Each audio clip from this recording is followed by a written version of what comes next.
lawannya kan senior-senior juga. Iya, nanti disiapkan ya. Makasih ya. Di situ ditentukan bahwa debat pasangan calon. Jadi dengan begitu kehadiran ya harus pasangan calon. Tidak dalam upaya dalam tanda kutip untuk melindungi pasangan calon tertentu sebagaimana narasi-narasi yang dibangun di luar. Terlalu jauh ya orang berimajinasi.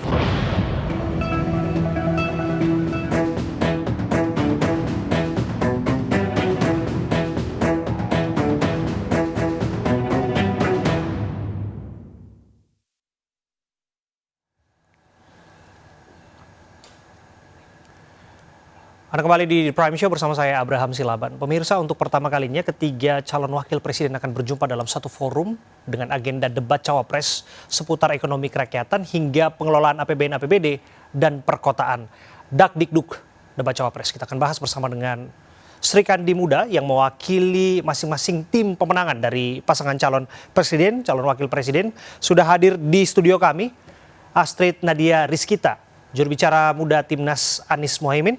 Terima kasih sudah hadir, Mbak Astrid. Selamat sore, Mas. Selamat sore. Dan kita juga mengundang Jubir TKN Prabowo Gibran, Putri Komarudin yang tersambung melalui Zoom bersama dengan kita. Halo, Mbak Putri. Selamat malam, Assalamualaikum warahmatullahi wabarakatuh. Iya, dan kita juga bersama dengan juru bicara TPN Ganjar Mahfud, Wan Aniska. Mbak Aniska, apa kabar? Sehat? Alhamdulillah, Iya. kabar baik, sehat. Ya, kita akan berbahas mengenai perhelatan jelang debat cawapres. Namun kita akan hadirkan apa amatan pakar gestur mengenai kesiapan masing-masing kandidat cawapres dalam gelaran debat perdana nanti.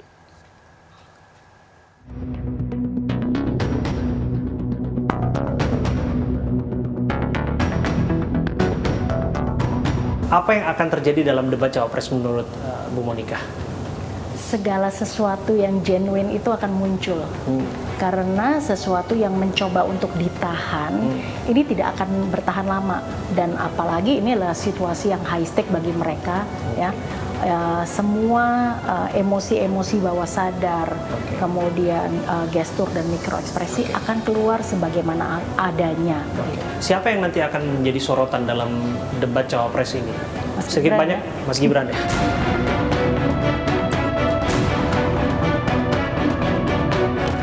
Sedikit banyak kan kita sudah bisa mempelajari karakteristik mereka.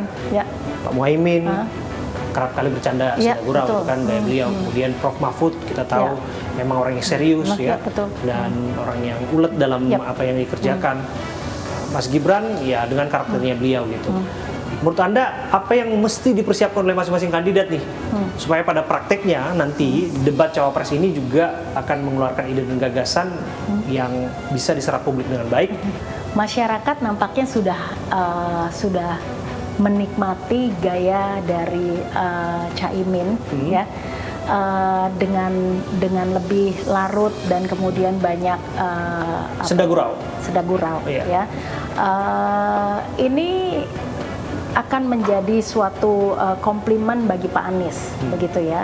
Jadi dan ini juga yang dinanti oleh masyarakat bahwa pemilu yang damai dan tetap menyenangkan seperti itu. Riang gembira. Nah, kemudian kalau Mas Gibran, nah ini yang akan menimbulkan banyak polemik sebelumnya juga, bahwa ini akan menjadi top of mind bagi masyarakat. Ya, dalam beberapa kesempatan kan Mas Gibran memilih menolak untuk hadir dalam undangan-undangan debat yang bukan dari KPU.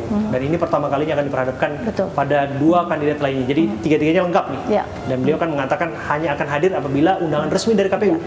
Dan inilah saatnya. Menurut Anda akan seperti apa?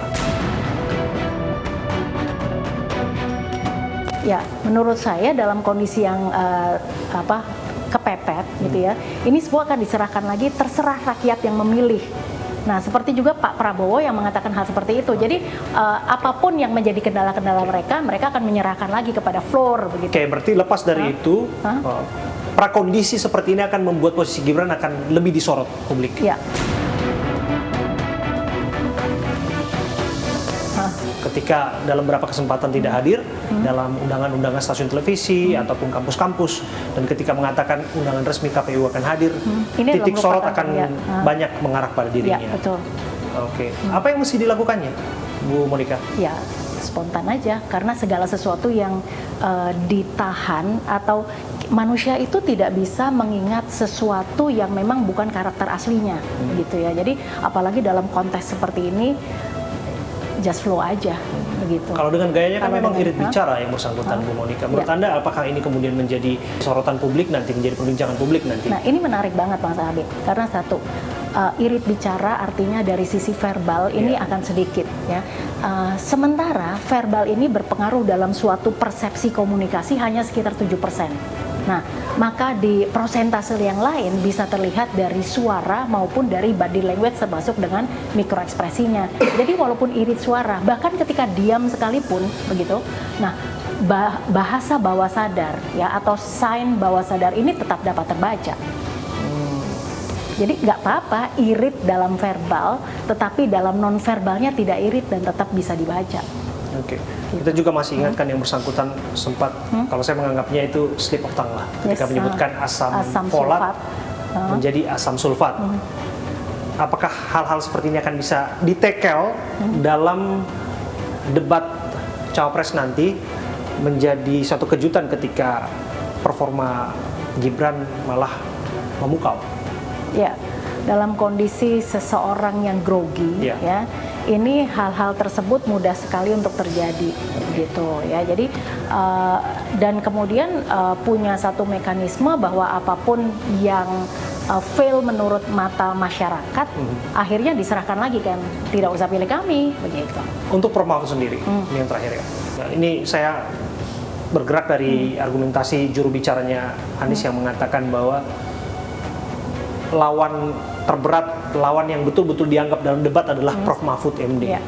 Akan seperti apa anggapan ini? Ini kesannya ini menyepelekan Gibran, tapi di sisi lain kita memang harus mengerti bahwa memang Profesor Mahfud MD dia punya segudang pengalaman.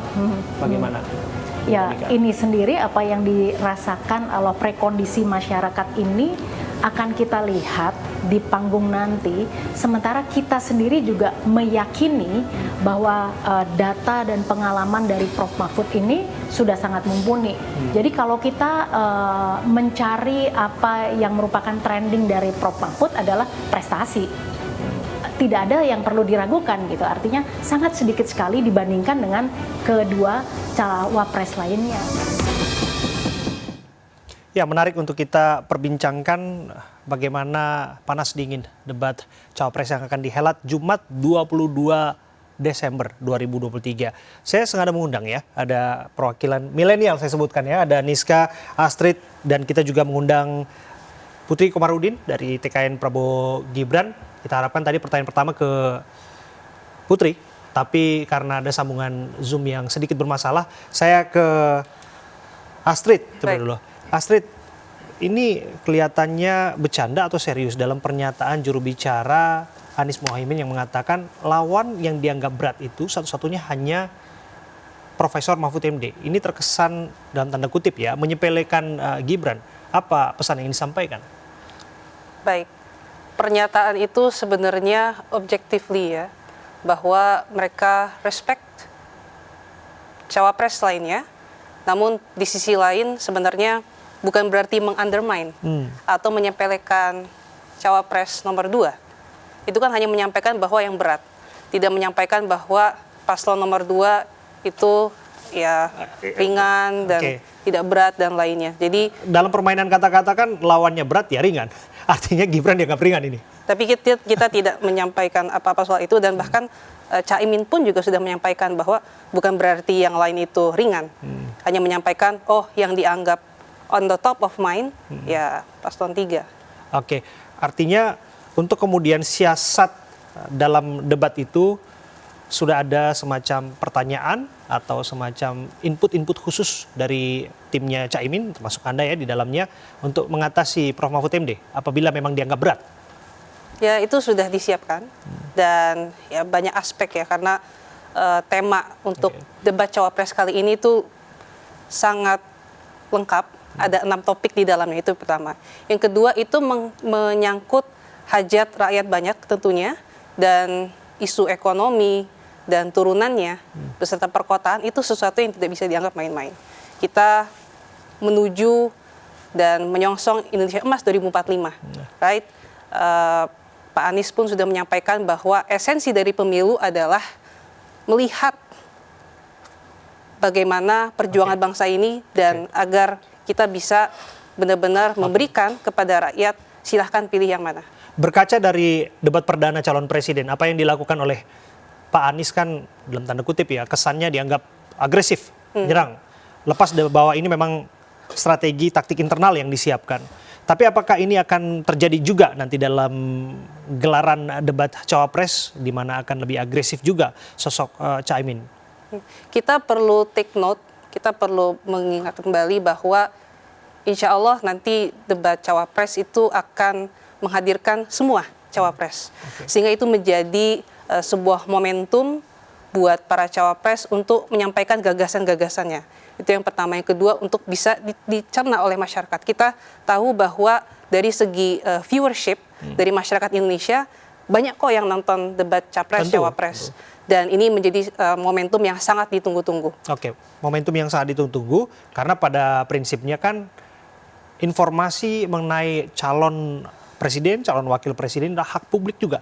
Ingin mengetahui apa gagasan yang akan dibawa sampai pada akhirnya mereka nanti akan menjabat menjadi orang nomor 1 dalam pemerintahan dan dalam negara ini.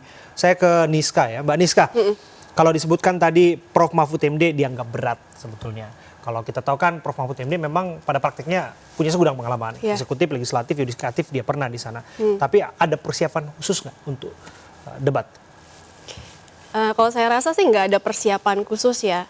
Kita tahu dengan backgroundnya Pak Mahfud, beliau pasti sangat siap dengan segala nantinya medan dan pertanyaan-pertanyaan itu. Beliau juga sekarang masih aktif belusukan, menemui para untuk menyerap aspirasi, kemudian juga menemui relawan-relawan. Jadi saya pikir tidak ada strategi khusus, beliau pasti sangat siap dan sudah siap. Nah, saya mau tanya ini, karena kan Prof. Mahfud MD kan akan head to head dengan Caimin. Dia punya semacam sejarah lah dengan Caimin. Tapi lepas dari itu ada Gibran di sana yang secara usia kan jauh. Barangkali tata bahasa atau barangkali ada sesuatu yang memang disiapkan untuk kemudian tampil nanti dalam performa debatnya. Di tim kita tuh ada tim ekonomi ya, tapi bukan berarti ini menganggap bahwa Pak Mahfud nantinya tidak bisa ya mengangkat tema yang nantinya akan fokus lebih banyak ke ekonomi. Dan saya yakin Pak Mahfud akan tetap jadi dirinya sendiri yang memang serius dan akan vokal, kemudian juga akan mampu menyampaikan visi misinya dengan baik, karena di antara misi-misi yang ada di tim kita sendiri itu ada 3, bahkan dari 8 itu 3 fokus ke ekonomi nih. Jadi nanti tunggu aja pada saat debat cawapres. Ekonomi menjadi bahasan utama tentu saja mengenai ekonomi kerakyatan, digital sampai pada pengelolaan APBN, APBD, termasuk kemudian bagaimana tata kelola kota.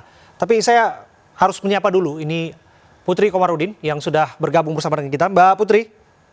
Ya, Mas Abraham. Ya, Mbak Putri, saya harus tanyakan kepada Anda, ini mengenai apa yang disampaikan oleh pakar gestur tadi.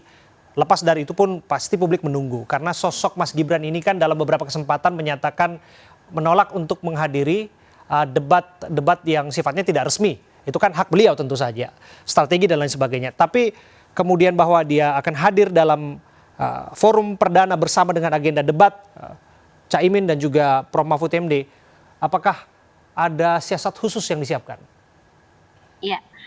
Pertama kan memang Mas Gibran tidak menghadiri beberapa kesempatan debat yang diundang oleh komunitas ataupun kampus itu karena memang beliau sekarang masih bertugas sebagai wali kota dan beliau sangat berhati-hati dalam menjalankan komitmennya. Jadi beliau mengambil cuti ketika mau berkampanye dan menyapa masyarakat.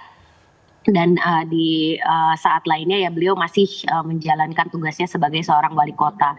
Jadi karena komitmen tersebutlah beliau tidak bisa mendatangi sebuah forum debat yang diadakan, tapi itu tanpa mengurangi pentingnya dari makna forum debat tersebut. Karena memang beliau juga kita lihat sering berkeliling langsung menyapa masyarakat dan memastikan bahwa memang visi misi yang kita punya di TKN dan yang beliau punya berikut program kerja itu sesuai dengan kondisi di lapangan atau kondisi di masyarakat.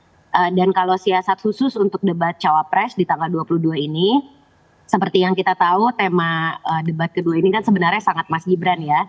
Sebagai seorang wali kota kan beliau juga sangat paham terkait dengan pengelolaan APBD, beliau juga pengetahuannya luas terkait dengan APBN, beliau juga punya pengalaman dalam meningkatkan ekonomi kerakyatan langsung. Kita lihat performanya beliau di kota Solo juga sangat mumpuni, peningkatan PAD, pertumbuhan ekonomi. Jadi kalau siasat khusus saya yakin beliau hanya perlu menyampaikan pencapaiannya di kota Solo seperti apa dan akan mengimplementasikannya di level nasional nanti. Kita akan dalami lagi apa yang disampaikan oleh jubir Timnas Amin yang menyebutkan bahwa lawan berat ini Prof Mahfud MD. Apakah kemudian ada tanggapan mengenai dalam tanda kutip jangan-jangan Mas Gibran dianggap lawan ringan? Kita akan kembali saat lagi. The Prime Show bersama saya Abraham Silaban akan kembali saat lagi untuk Anda.